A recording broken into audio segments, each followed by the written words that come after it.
पृथ्वीराज चौहान की पूरी कहानी जान लीजिए, जिसने मोहम्मद गौरी को 17 बार हराया। स्वदेशी स्रोतों में कहा गया है कि पृथ्वीराज चौहान ने 1186 से 1191 के दौरान मोहम्मद गौरी को कई बार पराजित किया। कितनी बार? तो हम्मीर महाकाव्य के अनुसार 7 बार, पृथ्वीराज प्रबंध के अनुसार 8 बार, पृथ्वीराज रासों में लिखा है कि 21 बार और प्रबंध चिंतामणि के मुताबिक 23 बार।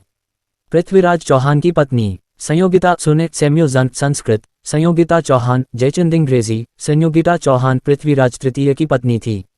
पृथ्वीराज के साथ गांधर्व विवाह करके वे पृथ्वीराज की अर्धांगिनी बनी थी। पृथ्वीराज और उनके छोटे भाई हरिराज दोनों का जन्म गुजरात में हुआ था, जहां उनके पिता सोमेश्वर को उनके रिश्तेदारों ने चालुक्य दरबार में पाला था। पृथ्वीराज चौहान से हुई थी दोनों की आखिरी लड़ाई।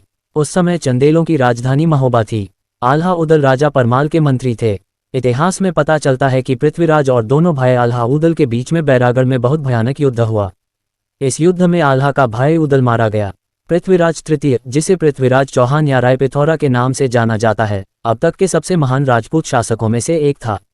वह चौहान वंश के प्रसिद्ध शासक हैं जिन्होंने सपदा बख्शा पर पृथ्वीराज तृतीय शासनकाल 1178-1192, जिन्हें आमतौर पर पृथ्वीराज चौहान कहा जाता है, चौहान वंश के राजा थे।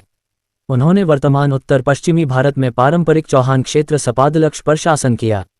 उन्होंने वर्तमान राजस्थान, हरियाणा, दिल्ली, पंजाब, मध्य प्रदेश और उत्तर प्रदेश के कुछ हिस्से पर भी नियंत्रण किया। पृथ्वीराज चौहान, चौहान वंश के आखिरी शासक पृथ्वीराज चौहान को राय पिथौरा के नाम से भी जाना जाता है। पृथ्वीराज ने 12वीं शताब्दी के दौरान अजमेर और दिल्ली के इलाकों में शासन किया था। इनका जन्म अजमेर के राजघराने में हुआ था।